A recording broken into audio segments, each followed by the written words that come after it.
Entonces, siguiendo con esta serie, un vistazo al libro de Dios. Vamos a ver el libro de Números y el tema se llama La lección más difícil para el cristiano. La lección más difícil para el cristiano. Ya hemos estado viendo algunos de los libros del Pentateuco, es decir, los 5 primeros libros de la Biblia, y hemos visto que estos 5 primeros libros abarcan el recorrido espiritual de una persona desde el pecado hasta la fe en Cristo y la glorificación. Todo el Antiguo Testamento fue escrito a fin de que nosotros pudiéramos ver de manera gráfica lo que afirma el Nuevo Testamento y cómo es confirmado, porque todo lo que dice el Nuevo Testamento apunta al Antiguo Testamento, y lo que está en el Antiguo Testamento apunta al Nuevo Testamento, y no hay ni una sola contradicción, no hay un solo error. El Nuevo Testamento nos dice que todos los acontecimientos en los que se vio Israel involucrado sucedieron como ejemplo para nosotros y fueron escritos para nuestra enseñanza. Lo dice Pablo ahí en 1 Corintios 10:11. Es lo que expone. ¿Por qué? Porque lo que está en el Antiguo Testamento son imágenes de lo que tendremos que pasar al seguir a Jesucristo como sus discípulos. Ahora bien, el libro de Génesis, habíamos dicho que es una imagen de la humanidad con esa necesidad imperativa que tiene. ¿Por qué? Por haber caído en el pecado. Eso es lo que vemos en Génesis, ¿recuerdan? La caída. Y es un retrato, hermanos, del aspecto que tenemos como resultado de la caída del hombre y por consiguiente la necesidad de Dios en nuestra vida. ¿Por qué? Porque si no se acerca el hombre a Dios, no puede ser salvo. Adán y Eva, cuando ellos pecaron, ¿qué sucedió? Se taparon con sus ramas, con sus hojitas. Pero Dios les mostró que ese no era el camino para poder taparse, sino que Él lo hizo a través de un sacrificio. Es decir, Dios tuvo que intervenir. Y lo mismo sucede el día de hoy con el que es pecador. ¿Quién es pecador? Pues todos. Por lo tanto, necesitamos ¿a quién? A Dios. Porque las obras que hagamos van a ser como esas hojas y no van a tapar nuestro pecado. Tiene que haber un sacrificio y nadie puede sacrificarse porque nadie es santo, nadie es perfecto, y el único inmolado ahí en la cruz es Jesucristo. Por eso que necesitamos de Jesucristo. Por eso todo el mundo necesita de Cristo. Y es lo que revela Génesis. De Éxodo hasta Deuteronomio nos encontramos entonces, mis hermanos, con el camino recorrido entre Egipto y Canaán, y que viene a ser como una imagen del camino que debe recorrer cada cristiano. Pasa de la esclavitud del pecado, de la esclavitud en Egipto, ¿verdad? ¿Recuerdan ustedes? ¿Hacia dónde? Hacia la libertad y la victoria en Cristo Jesús.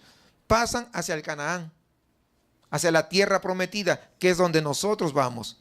Y mis amados hermanos, es exactamente el recorrido espiritual al que nos llama Dios a hacer. Por eso que estos libros son de grande ayuda cuando nosotros comprendemos su mensaje.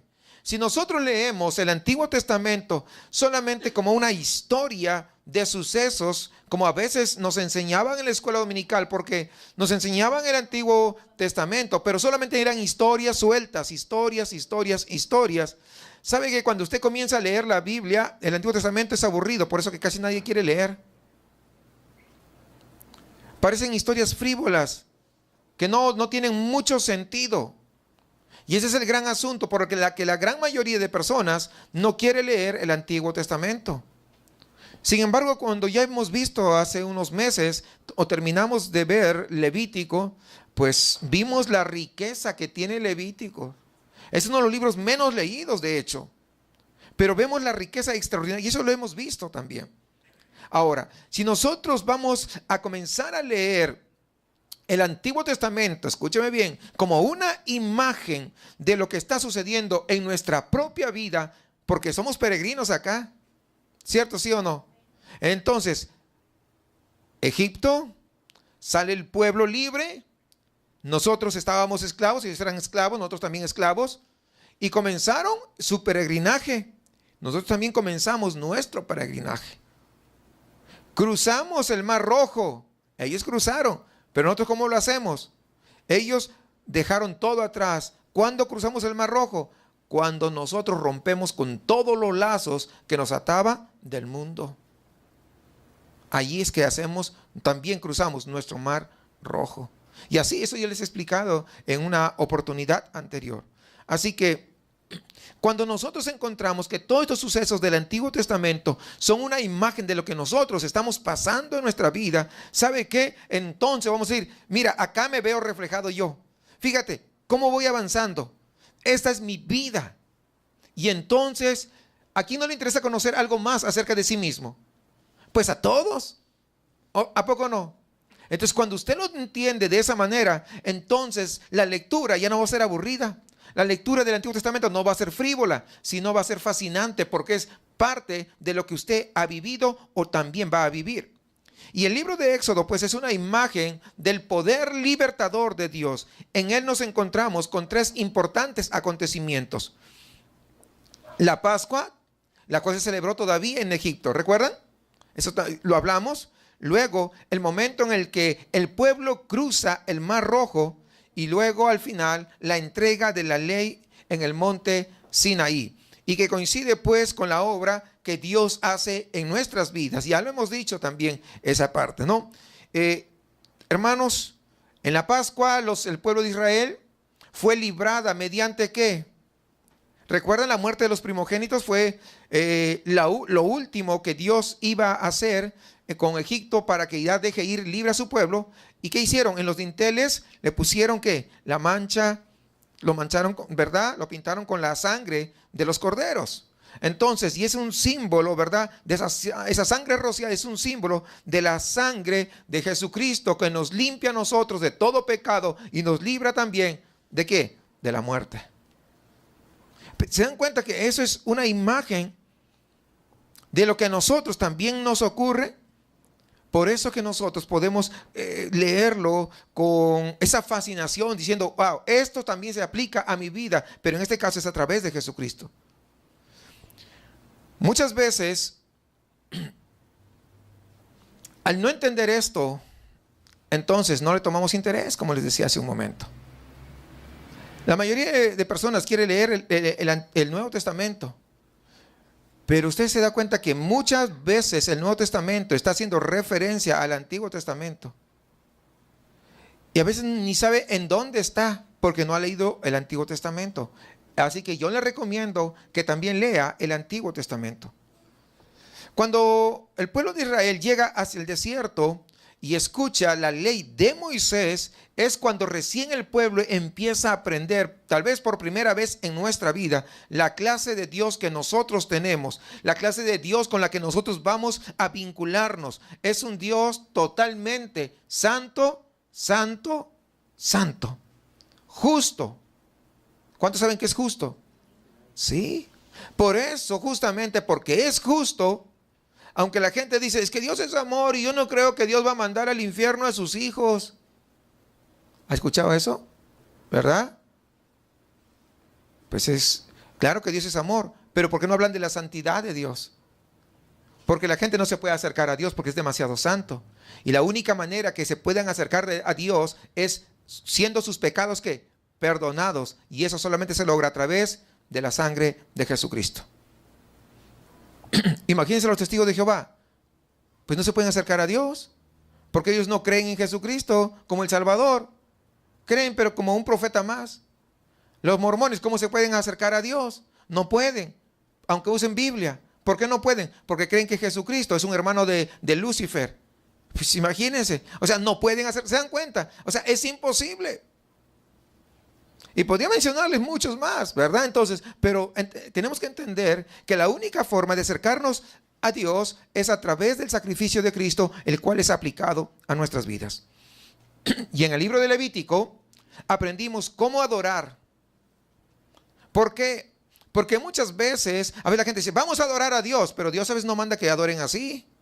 Por ejemplo, A los cantantes les fascina, ¿no? Esa es la clásica, sin alusiones personales. ¿Qué es lo que dicen los cantantes? Un saltito para el Señor. Digo, ¿en qué parte de la Biblia dice que vas a adorarle con un saltito? ¿Se da cuenta cómo nosotros, el ser humano, trata de acercarse a Dios, pero qué? Con sus propios métodos. Piensa que lo que le hace mover el esqueleto a la gente, con eso va a llegar a la presencia de Dios. Eso es inaudito. O sea, no es comprensible. Ese es producto ¿de qué? De la ignorancia. Y el hecho que alguien sea ignorante no implica, ojo, no implica que Dios dice, como es ignorante se lo voy a recibir su adoración. Jamás Dios está rogando una adoración de nadie. Por eso Dios dejó establecido en su palabra cómo es lo que Él quiere que su pueblo le adore. Su pueblo. El que no es pueblo no sabe adorar. Pero el que es pueblo sí sabe adorar.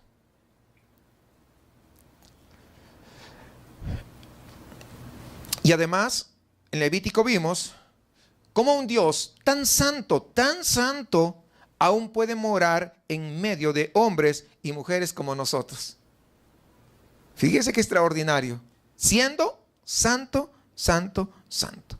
Y allí descubrimos entonces los medios que Dios utiliza para que sea posible esta relación entre Dios y el hombre. Aquella relación que se había perdido en el huerto del Edén, cómo es recuperada. Y es lo que nos enseña Levítico. Y ahora llegamos pues al libro de Números. Y en él vamos a hallar expuesto lo que es posible, la lección más difícil, hermanos, así, aquí en Números. La lección más difícil que tiene que aprender el cristiano.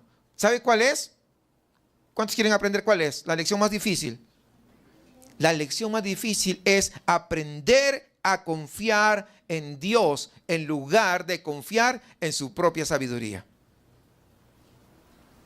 Hay gente que tiene 30, 40 años, 50 años y sigue confiando muchas veces en su propia sabiduría. Y como dicen ahí en mi rancho, ¿no? Y vamos la burra al trigo. ¿Verdad? Le cae, pero ahí va la burra. De nuevo, igual. O sea, esto no se trata de qué tantos años tengas, sino de qué tanto conoces a Dios. Esa es entonces la lección más importante, más difícil de aprender. ¿Cuál es? El aprender a depender ¿de quién? De Dios. Es que yo creo que Dios no me escucha. Pues si Dios ha dicho que va a estar contigo todos los días hasta el fin del mundo, ¿te das cuenta que no aprendes a confiar en Dios? Si ha dicho que va a estar contigo, ¿te escucha o no te escucha? ¿Ve? 3 amenes nomás. No, es que Dios no me escucha a mí. Bueno, si no eres hijo no te va a escuchar. Eso es seguro. ¿O no? ¿Es cierto o no es cierto? Pero si eres hijo, ¿qué? ¿Te escucha o no te escucha? Aunque tú creas que no te escucha. Es más, no solamente te escucha lo que tú dices, es más, Él sabe lo que vas a decir antes que lo pronuncies. Aún si no lo pronunciaras, pero lo pensaste, Dios ya lo sabe.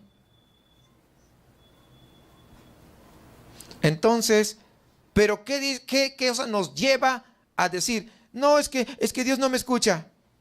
Lo que estamos diciendo. No hemos aprendido a confiar en Dios. Y esa es la lucha. ¿O no es cierto? Esa es la lucha. Y esta es la lucha más dura, hermano, que tenemos de la misma forma que le sucedió al pueblo de Israel. Aprender a creer que Dios sabe lo que está hablando. ¿Sí? Y que lo que nos dice es la verdad. Y no solamente la verdad, es para nuestro propio bien. ¿Cuántos entienden que lo que Dios nos dice es para nuestro propio bien? ¿Y por qué no obedece? ¿Se dan cuenta? O sea, mire, ¿se dan cuenta que hay lucha? ¿Cuántos comprenden eso, de que hay lucha? Dios te dice, vete por acá. Y, sí, señor, pero... Y se van por allá. ¿Sí o no, jóvenes?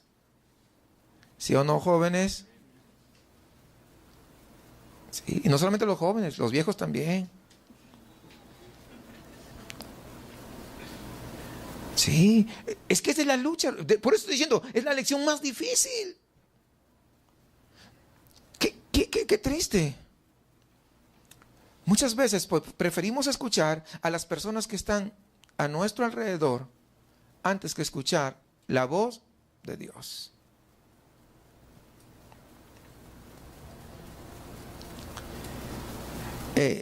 No te cases, no es cristiano. Dice la palabra, no te cases, no te juntes en yugo desigual. No lo vas a hacer. ¿Y qué dice la muchacha? Dice, no, yo lo voy a convencer y lo voy a ganar para Cristo. ¿Sí o no? ¿Has escuchado que dicen eso? Pero en ninguna parte de la Biblia dice que el noviazgo es un canal para evangelizar. ¿Qué les parece? ¿Ah? ¿Se dan cuenta? Ahí va. Y escuchó el mensaje que no puede unirse en yugo desigual. Pero la mamá le dice, mira, si tú eres feliz, hijo, haz lo que se te da la gana. Y le escucha a la mamá. Cualquier parecido no es mera coincidencia, es la verdad. Entonces, en lugar de hacerle caso a Dios, le hacemos caso a la mamá. Y no le digo que desobedezca a la mamá, sino que tenemos que ver si la mamá, estoy hablando de la mamá, pero pues hablo de las amistades. Puede ser el papá, las amistades, el tío, yo quién sabe. ¿Por qué? Porque mejor es escuchar la voz de Dios que está en su palabra. Pero volvemos a ¿qué? A esa lucha que es difícil. Miren, Proverbio lo dice de manera muy así, gráfica, muy clara. Dice Proverbios 16:25. Hay camino que al hombre le parece derecho. Le parece. Cuando dice le parece, ¿significa que es o que no es? Que no es. Parece nada más.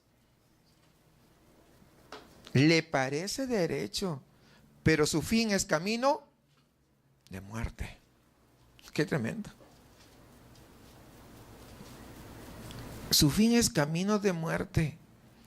El libro de Números, hermanos, es una imagen justamente de esta experiencia que yo estoy hablando en el creyente. Como es natural, vamos a tener que reconocer esta experiencia de Romanos 7, donde el cristiano derrotado es su propio y peor enemigo, o sea, su carne. Ustedes saben que hay tres enemigos, ¿cierto? El diablo, el mundo y mi carne. ¿Y quién? Mi carne. ¿Y cuál quieren que es peor? Mi carne. ¿Le echa la culpa al diablo? No, tu carne, mi carne.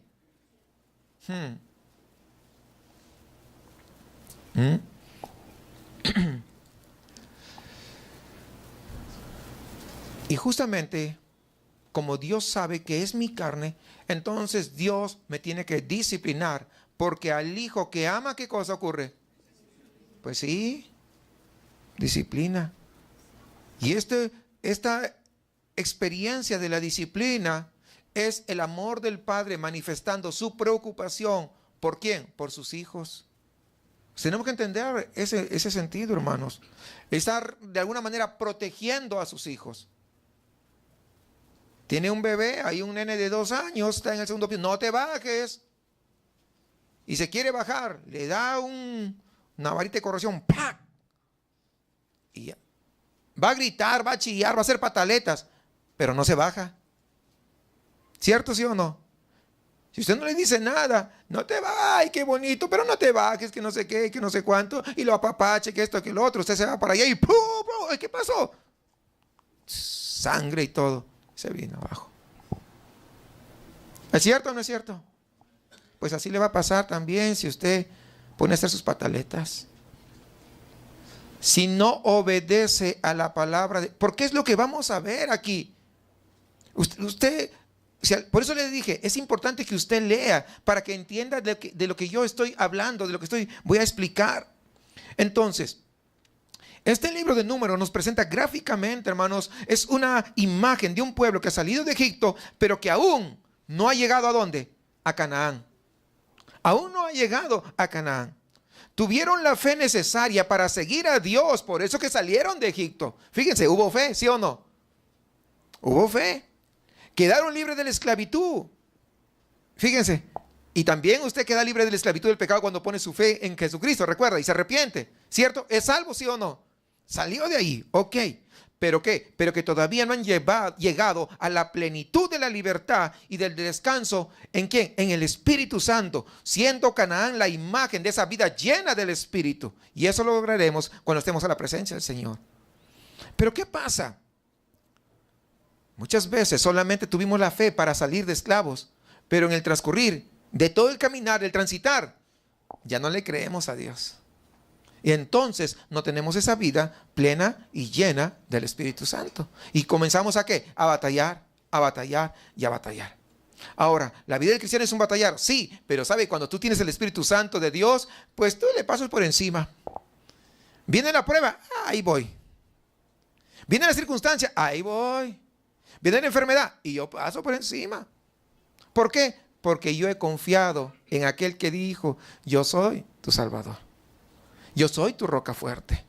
Yo estaré con vosotros hasta el fin. O sea, viene cualquier cosa. ¿Y?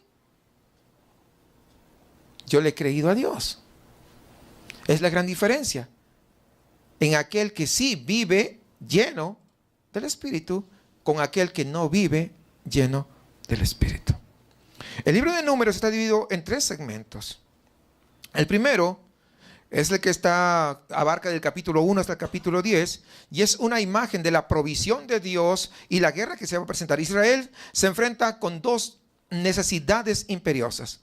Caminar desde el monte Sinaí, donde fue dada la ley, y hasta que ellos llegaron al desierto de Parán para poder hallarse junto a la tierra prometida de Canaán. ¿Qué necesitan? 2 cosas. Primero, necesitan ser guiados en el camino. Y segundo, necesitan la protección. ¿Por qué necesitan ser guiados? Porque se trata de un desierto. No tienen camino, no tienen senderos, no saben ni qué onda, por dónde van a ir. Nadie ha caminado por ahí de la forma como ellos tenían que hacerlo. Entonces necesitaban, ¿qué cosa? Alguien que los guíe. Y en segundo lugar, necesitaban la protección. ¿Por qué? Porque el desierto, pues, había personas hostiles, tribus salvajes que se iban a oponer una y otra, y eso lo vemos, ¿no? Y otra vez al pueblo de Dios. Cada vez que se dieron vuelta, ahí estaban para poder hacerles guerra. Y todo es una imagen exacta de quién, de nuestra necesidad. ¿O no es cierto? Porque nosotros necesitamos ser guiados. ¿Cuántos entienden que necesitamos ser guiados? Sí, claro que sí. ¿Por qué? Necesitamos ser guiados a causa de las sutilezas que el mundo está ofreciendo para poder muchas veces engatusarnos, engañarnos, porque pues cada vez se hace más fácil ser engañados y descarriados. Mucha gente anda con Biblia y con eso creen que ya son cristianos y algunos caen. No, todos vienen con su Biblia y yo le abro la puerta, dicen algunos. Por eso que caen.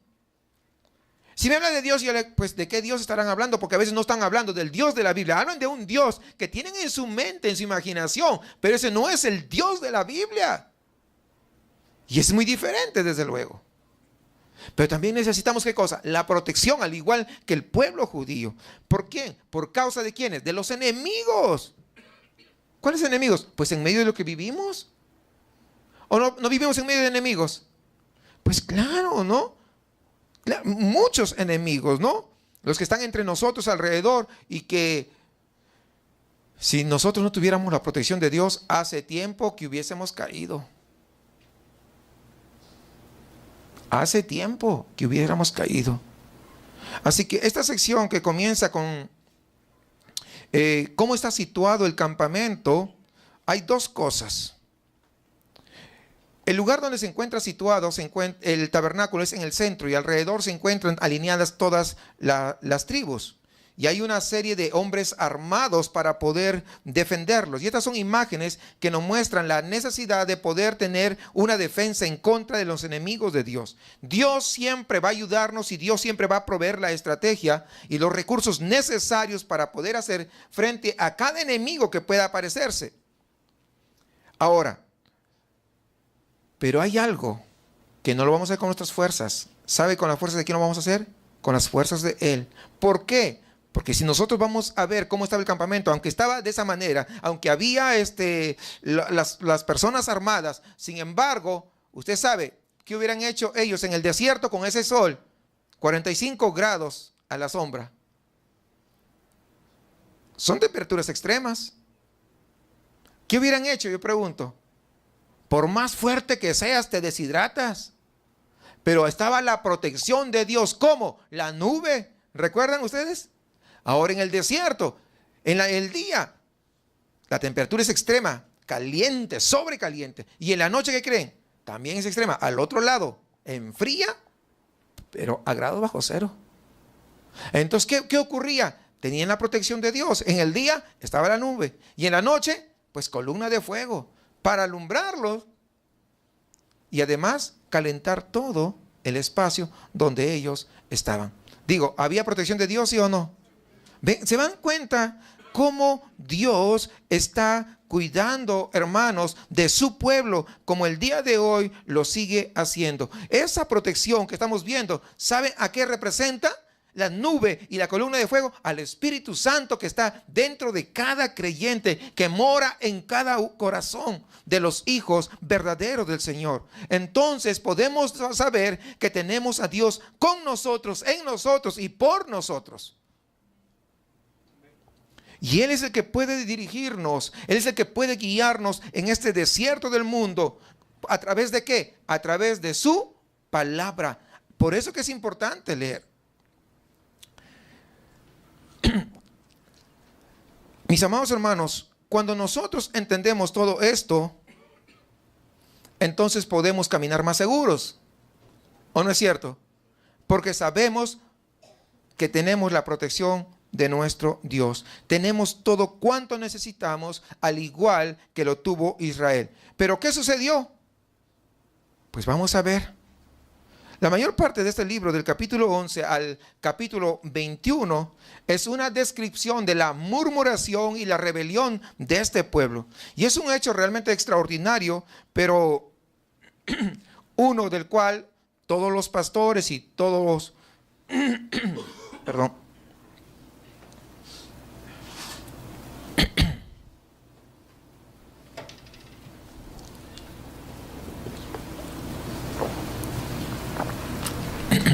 y todos los padres son plenamente conscientes que existe en medio. ¿Cuál es? La rebelión y la desobediencia intencional a Dios. ¿Sabe cómo comienza la rebelión? ¿Sabe cómo comienza la desobediencia intencional? ¿Sabe cómo comienza? Con murmuraciones y continuas quejas. Están murmurando, murmurando y murmurando. Hasta después llega la desobediencia. Se andan quejando. ¿Y por qué a mí esto? ¿Y por qué aquel otro? ¿Y por qué no sé qué? ¿Y por qué no sé cuánto? Y se andan quejando, se andan quejando, se andan quejando. Siempre que usted se dé cuenta de que está empezando a quejarse, que está empezando a murmurar, a cuchichear, dicen allá en Perú.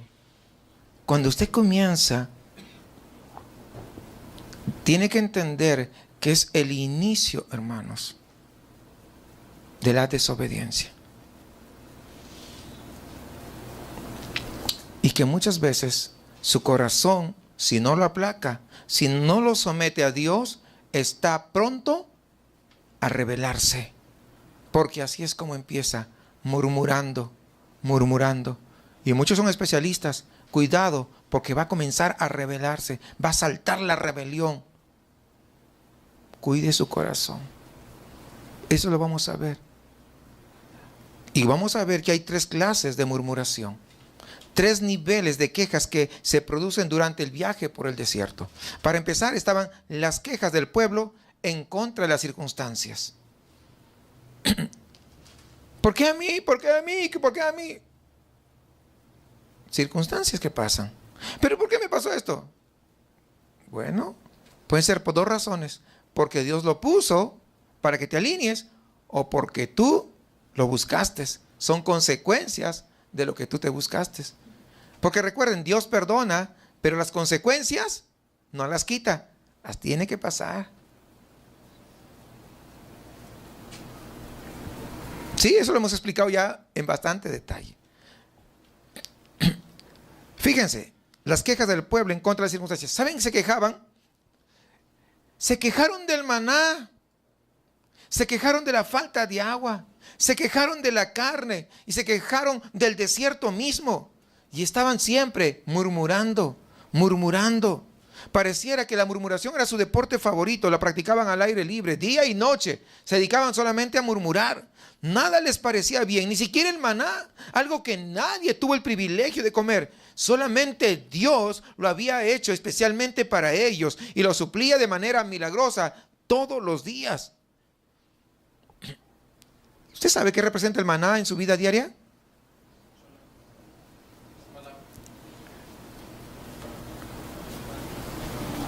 ¿Pero qué representa? Pues el Espíritu Santo.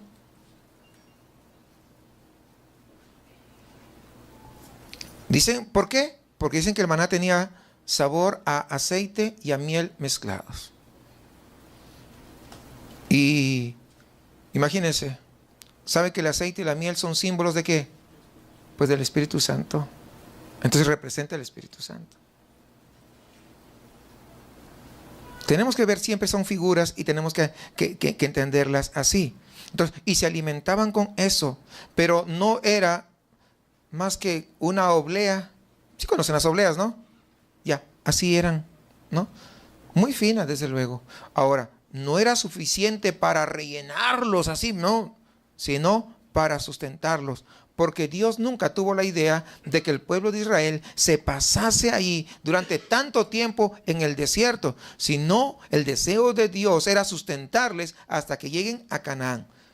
Dios lo que quería era que su pueblo llegue a Canaán, de tal manera que comenzaran a comer pues los alimentos habituales y abundantes además que iban a encontrar ahí. ¿Pero qué? Pero ellos no obedecieron a la voz de Dios y por lo tanto tuvieron que pasar 40 años en el desierto comiendo ¿qué? Maná.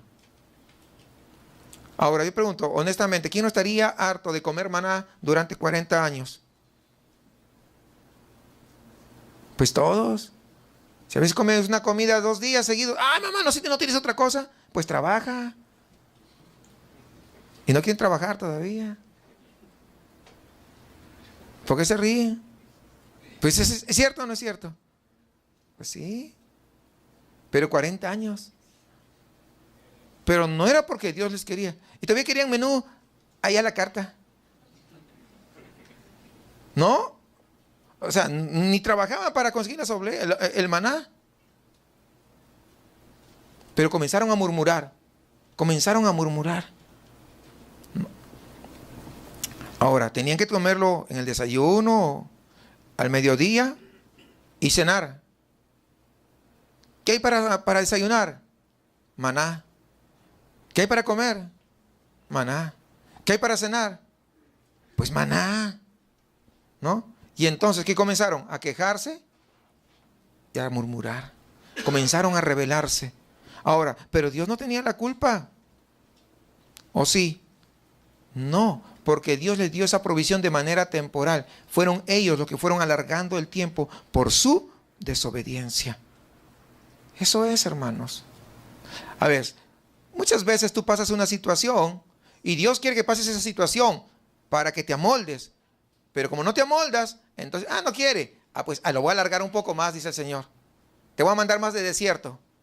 A ver si con eso aprendes. Es lo que pasó. No se está viendo la lección, no, es lo que pasó. ¿Sabe qué? La distancia de ahí de Egipto a Canaán era corta, hermanos. Dicen, estiman entre 15 a 19 días, 20 días. Pero por la desobediencia se demoraron 40 años. Imagínate, ten cuidado. Porque si sigues insistiendo en tu desobediencia, no vaya a ser que caigas en un desierto de 40 años. ¿Cuántos conocen gente que se están quejando toda su vida? De cristianos. ¿Conoce a algunos? Toda su vida. Y dicen que son cristianos. Habría que dudarlo, ¿no? Quejumbrosos. No conocen a Dios. ¿Sí o no? Porque Dios no, yo pregunto, ¿Dios quiere, Dios es un padre así? ¿Tan malo que quiere que estemos ahí quejándonos y quiere? Yo pregunto, el que no conoce a Dios piensa que Dios es así. Ese es el asunto, que no conocen a Dios. Porque si uno se alinea rápido, pues la situación pasa rápida. Pero si no, pues ahí está el ejemplo. Porque lo que Dios quería era llevarlos a esa tierra de abundancia. Ahí donde se iban a sentir satisfechos. Pero ustedes recuerdan que el pueblo de Dios, perdón, sí, era el pueblo escogido de Dios, de hecho, también se quejaron. ¿Por qué? Porque les faltaba carne. Miren, no, puro maná, que ya nos cansamos, no habrá algo de carne. Así que Dios les dio carne, les dio por un mes, hasta que se enfermaron, dice, de tanto comer carne. Y entonces se quejaron ¿de qué? De la abundancia de carne. Así, una y otra vez. Estaban con el frío, se quejaron, ¡ay, tanto frío! ¿Por qué no viene el calor? Viene el calor, ¡ay, tanto calor! O sea, a ver, ¿ha cambiado la gente? ¿Se dan cuenta cómo el ser humano, pues, es? Y al quejarse, cada vez que se quejaban, siempre se estaban recordando de Egipto.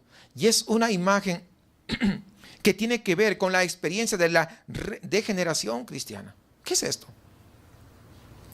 A mí me dijeron que cuando venía Cristo, todas las cosas se arreglaban y me va peor todavía. Y se acuerdan, antes me iba mejor. Pues se quieren regresar a Egipto, váyase y piérdase. Y quémese en el infierno por siempre. Y deje de estar murmurando.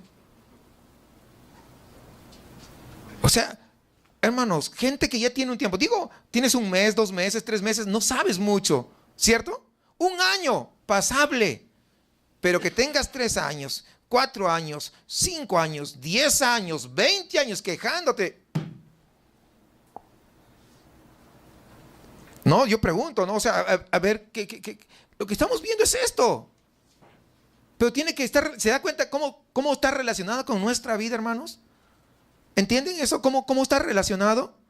Ellos solamente pensaban que en la carne, en los melones, en los pepinos, en los puerros, las cebollas, los ajos allí en Egipto. Todo eso lo perdimos, no hay. Imagínense. Pero eso representaba Egipto para ellos. No pensaban en qué, en Canaán. Pensaban en Egipto. ¿Sabe por qué no pensaban en Canaán? Porque aún ellos no habían experimentado. Lo único que podían recordar del mundo era atrás, pero no estaban pensando en el futuro, no pensaban adelante. Y ese es el gran problema de las personas que viven así. Están pensando que todo lo que dejaron atrás. Lo que se están olvidando es que hay una promesa de vida eterna. Hay una ciudad celestial a la que nosotros anhelamos ir. Pero el que no anhela ir, lo único que recuerda, no recuerda eso. ¿Recuerda qué? Todo lo que dejó atrás. Y como la mujer de Lot, se va a quedar como estatua ahí de sal. ¿Sí se acuerdan, verdad? Pero esta queja, hermanos, contra las circunstancias en las que se encontraban fue motivo que Dios les juzgase de 3 maneras diferentes. Les juzgó mediante el fuego, la plaga y las serpientes venenosas. Y me pregunto, si ustedes ven en cada uno de estos el resultado inevitable de la queja y la murmuración de los creyentes. Cuando empezamos a quejarnos por el lugar en el que nos ha colocado Dios, pero ¿por qué me hace esto? Si yo sé no sé qué y que no sé cuánto y que yo soy soprano y no me ponen a cantar. Imagínense. Una vez llegó alguien así, ¿no? Y vino así con sus, así, mire, yo vengo acá a su iglesia, me dijo. Y yo le dije, ¿a cuál? Si yo no tengo ninguna. No, yo le dije, no tengo. La iglesia acá es de Cristo, no es mía. No, bueno, la iglesia, pues aquí está usted, me dijo. Y yo vengo para ayudarle. Pues yo no te necesito ayuda. ¿Cómo que no? Pues estábamos empezando, imagínense, no había, pues, quien toque bien la guitarra, quien viene toque el teclado y todo eso, ¿no? Me dijo, no, yo vengo para ayudarle. Y mire, yo puedo enseñarles incluso, le puedo dar clases, le puedo hacer unos, no me acuerdo en términos musicales, ¿no? Para poder apantallarme, un demo, vamos a decir, ¿no? Para que vea mi calidad y todo. Y vamos a levantar esta obra. Pues, dije, pues habla con Dios. ¿Qué hablas conmigo? No, habla con Dios.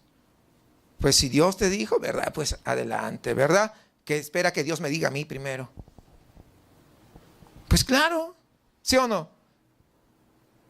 No, en una semana él quiso ya comenzar. Y yo le dije, no, espérate tantito. ¿Cuánto? Pues no lo sé, no soy Dios. Siéntese y aprenda. No, me dijo, mi talento se desperdicia, me dijo.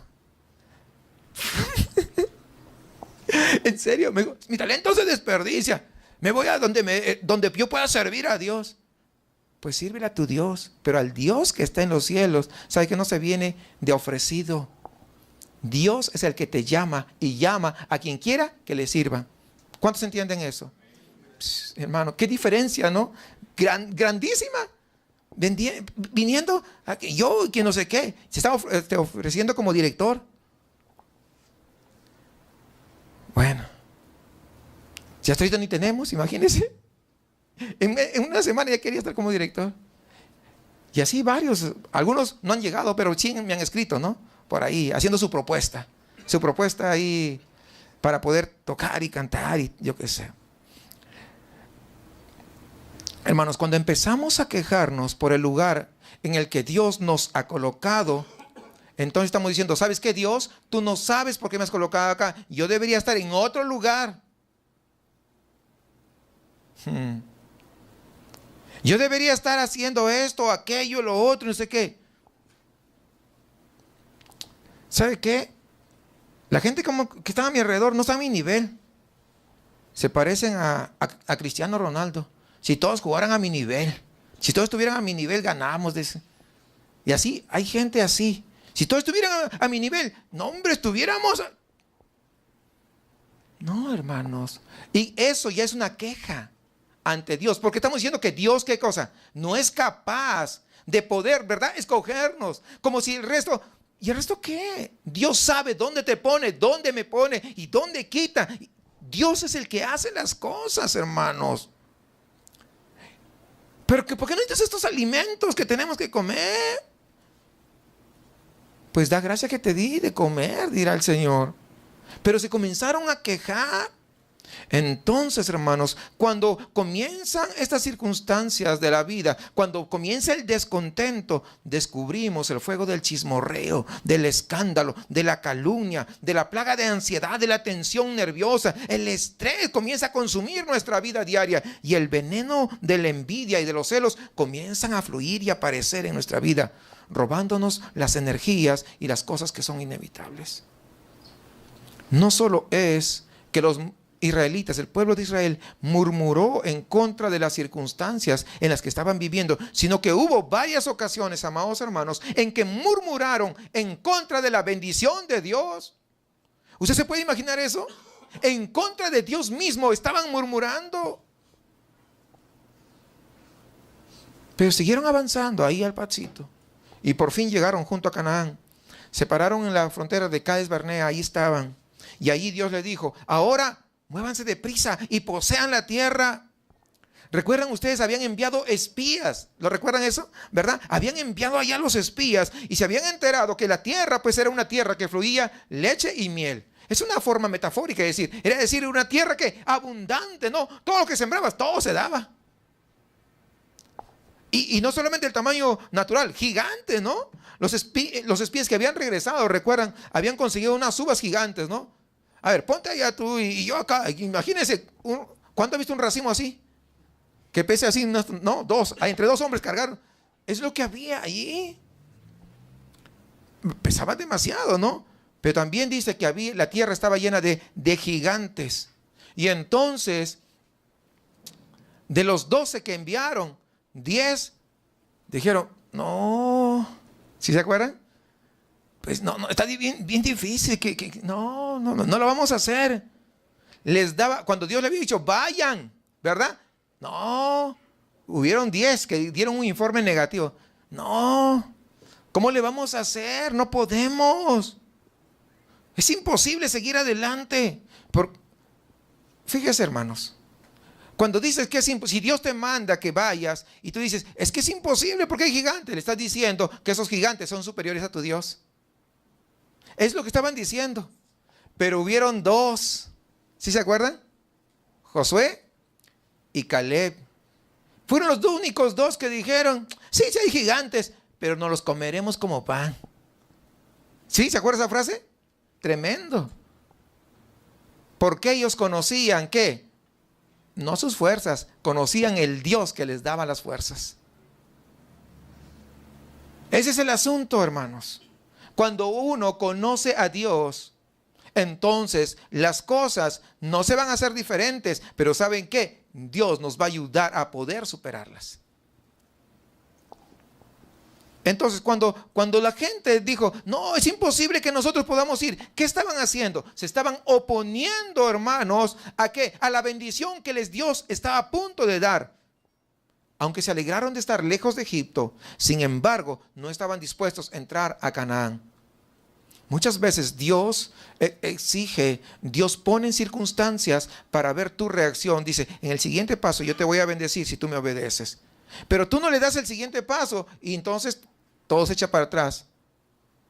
Dios te quería bendecir, pero estaba probando tu obediencia. No porque no supieras, sino porque tú te dieras cuenta de que Dios está en medio de la obediencia y que eso es lo que le agrada.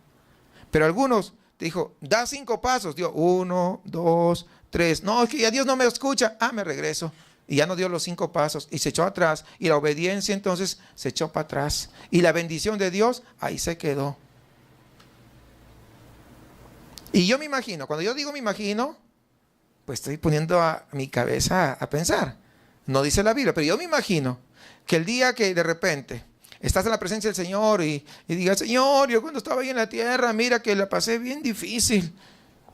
Y yo te pedí por esto, por aquello y por lo otro, y mira, bueno, dice, bueno, estas 3, las primeras 3 no estaban en mi voluntad, por eso no te las di. Porque si yo te los hubiera dado, te hubiera pasado esto. Bueno, está bien, Señor. Y las otras, bueno, las otras sí estaban en mi voluntad, pero lo que quería era obediencia. Mira, y ahí están, esperándome. Y no te las di, ahí estaban esperando. Mira, ¿en qué fecha te lo iba a dar? Ahí está con su fecha todavía, catalogado bien. Mira, ahí estaba tu bendición. Pero porque no fuiste, porque fuiste un cobarde, porque tú no quisiste avanzar cuando yo te dije, ahí tu bendición se quedó y ahí está hasta la fecha. Yo pregunto, ¿con qué cara le vas a ver a Dios?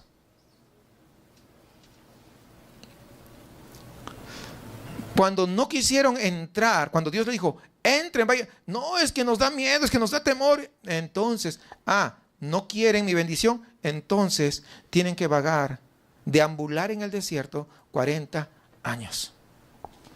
El juicio de Dios, hermanos, es inevitable. Si no quieren seguir adelante, se van a tener que enfrentar al juicio de Dios. Es lo que vemos aquí en Números. De tal manera que el pueblo aprenda y pueda más adelante recibir la bendición.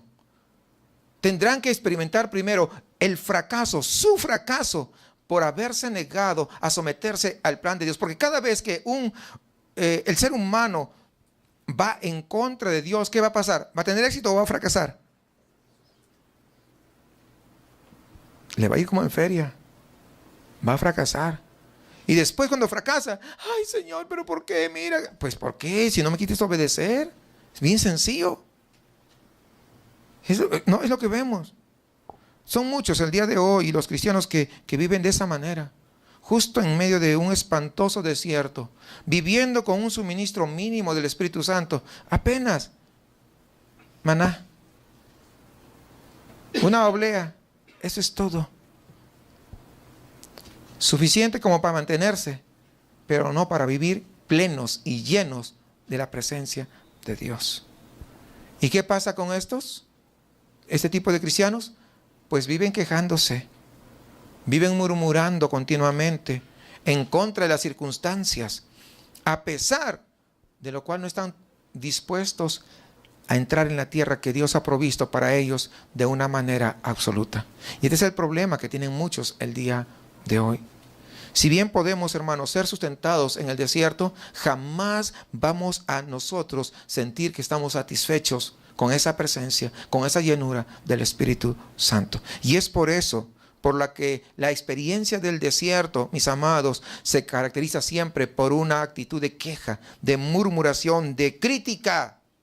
Y siempre está crítica tras crítica. Y el libro de Números no terminó nunca hasta que una nueva generación estuvo lista para entrar en la tierra prometida. Capítulo 14, versículos 29 y 30 de Números. Fíjese lo que dice. En este desierto caerán vuestros cadáveres, todos los que fuisteis contados en vuestro censo de 20 años para arriba, y que habéis murmurado contra mí. Ahí está, o sea, no hay dudas. Con la excepción de Caleb, hijo de Jefone, y Josué, hijo de Nun. Los dos únicos que les decía, no hace un momento, las únicas excepciones.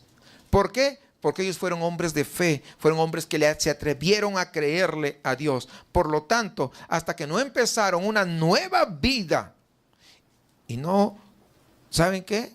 Ellos no pudieron llegar hasta el final de la tierra prometida. Muchas veces nosotros podemos estar como ellos en ese ciclo. 40 años, tal vez no sean 40 años, tal vez sean menos, yo qué sé. Algunos son meses. Pero hasta que no se rinda y diga, voy a seguir adelante, voy a confiar en ti, ¿verdad? Voy a poner mi fe completamente en ti, y que comiences a vivir esa nueva vida en dependencia de Dios, entonces no vas a poder seguir adelante. ¿Por qué? Porque te estás oponiendo a la obra de Dios. Y este es el motivo que el día de hoy haya tantas personas que se dicen cristianos, pero parece que nunca van a alcanzar la victoria hasta que no experimentan una crisis. Ese es el asunto. Llega la crisis, un nuevo principio, y entonces recién comienzan a creerle a Dios. Y Dios te dirá, qué cabezón que eres, hijo. Si tú me hubieras creído desde el comienzo, ¿verdad? Ya hace tiempo que ya estuvieras allá, ya hubieras avanzado. Pero por no haberlo hecho, pues te quedas en el desierto.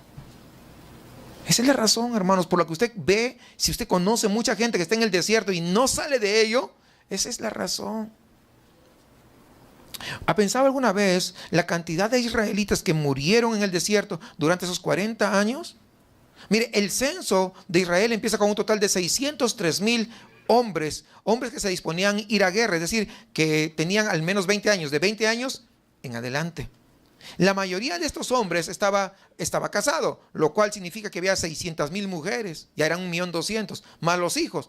Algunos estiman que eran aproximadamente 2 millones de personas la población, entre hombres, mujeres y niños, ¿no? Pero en el desierto, por ese espacio de 40 años, murieron 1.200.000 personas. 600,000 hombres. Pero fíjese cómo es Dios. Salieron de Egipto 600,000. Murieron en el desierto 600,000 y entraron a la tierra prometida 600,000. ¿Quién lo hace eso? Porque Él es soberano. Porque Él es todopoderoso. Ese es Dios. Finalmente tenemos una última forma de murmuración en contra de la autoridad. Se quejaban de sus circunstancias. Ya lo vimos. Se quejaban de lo que comían, se quejaban de la carne, se quejaban de todo.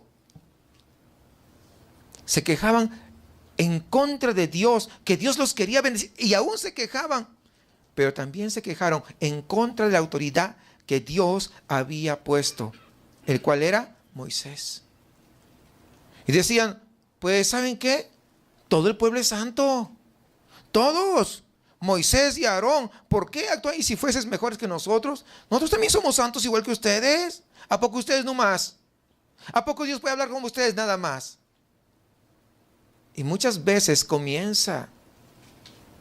¿A poco Dios puede hablar por medio de él nada más? ¿O por medio de ella nada más? según ellos, todo el pueblo era santo en su propia opinión. Pero imagínense, ¿cómo van a ser santos si andaban de murmuradores? Dígame, ¿podrían ser santos? Murmurando, pero en su propia opinión, ellos se veían ¿qué? Santos. Se juzgaban ellos a sí mismos conforme a sus normas y por ello se rebelan en contra de la autoridad que estaba entre ellos, en contra de Moisés. Y se opusieron con todas sus fuerzas. Sí. Y se ha fijado usted que es otra de las características del cristiano mediocre, que siempre está fijándose. ¿A poco él nomás puede predicar? ¿A poco él no? Y comienza, fíjese hermanos, o sea, esto no es nuevo, fíjese desde cuándo está. Siempre se consideran suficientemente santos y se sienten hasta ofendidos si alguien le lleva la delantera. Mira, este acaba de llegar y mira, apenas tiene 2 años. Yo tengo acá 10 años y no sé qué y que no sé cuánto. Pero ese tiene apenas 3 años y mira dónde está y mira lo que está haciendo. ¿Y eso qué? ¿Quién lo puso? Dios. ¿Y entonces? Pero comienzan a hacer, es lo que estamos viendo aquí. Se levantaron a murmurar en contra de Moisés, la autoridad que Dios había puesto. Y entonces, pues, le estaban diciendo, si se levantaban en contra de Moisés, estaban diciéndole, Dios, tú no supiste escoger el que estuviera al frente, ¿sí o no? Pues es lo que estaban diciéndole. Dios, tú te equivocaste con Moisés. No pudiste escoger a cualquiera de nosotros. Y Dios pudo haberle dicho, pero a mí me dio la santa gana de hacerlo. ¿O no? ¿Quién le puede refutar a Dios? ¿Alguien le puede refutar? Pero a veces pareciera. Entonces, Dios se enfrenta, hermanos, con esta actitud de esta gente, con un juicio bastante duro. Y hay un dramático relato acerca de la rebelión de Coré y Abirán. Cuando desafiaron abiertamente la autoridad de Moisés y de Aarón, porque dijeron, no, pues nosotros también somos santos. Dios divide el campamento por la mitad. Y dijo, Moisés y Aarón, colóquese acá. Y Coré y vuestro grupo que los está apoyando, allá. Y luego dijo, echaos atrás, os voy a mostrar quién tiene la autoridad aquí. Y le dijo a Moisés que dijese, si estas personas viven sus vidas como personas corrientes, será señal de que Dios no está conmigo. Pero si Dios hace algo completamente nuevo y la tierra se abre bajo sus pies y se traga sus vidas, será muestra que Dios está conmigo. Cuando eso ocurre, cuando eso fue pronunciado, ¿sabe qué? La tierra se abrió, dice, debajo de los pies de Coré y Abirán, y toda su familia descendieron vivos ahí. Es el juicio de Dios. Si usted ha leído Números, es lo que dice. Estoy parafraseando un poco, ¿verdad? Pero eso es lo que dice. Si nos ponemos a leerlo, pues nos vamos a demorar bastante, pero eso es lo que está. Así que de esta manera, ¿qué estaba haciendo Dios? Estaba dejando clara su autoridad. ¿Por medio de quién? De Moisés. Yo lo puse, yo lo respaldo y nadie lo va a sacar. ¿Por qué? Porque Dios al que escoge lo va a respaldar. Y eso es importante. Cuando nos rebelamos, hermanos, en contra de la autoridad, Dios va a juzgar con gran severidad. Resulta interesante que mientras sucedían estas cosas, las murmuraciones no pararon. Las murmuraciones continuaron a pesar de la gravedad del juicio, a pesar de haber pasado estas dos cosas. Y una de ellas estaba relacionada con la rebelión de Coré y Abirán. Y la otra, ¿con quién? Con las serpientes que vinieron a morderlos. ¿Recuerdan ustedes lo que hizo Moisés para acabar con la rebelión al morir Coré y Abirán? ¿Saben lo que hizo? Pues dice que todos estaban al frente, las 12 tribus. Y cogieron las varas, ¿no? Lo pusieron ahí al frente todos. La colocaron delante del Señor. Y la vara de Aarón también la pusieron. Ahí estaba la vara de Aarón. Y cuando regresaron por la mañana, se encontraron que la vara de Aarón había salido, ¿qué cosa? Unas ramas, unos retoños, y las ramas habían florecido y habían salido frutos de un día para el otro. Ramas con almendras en una noche. ¡Qué tremendo! De las 12 varas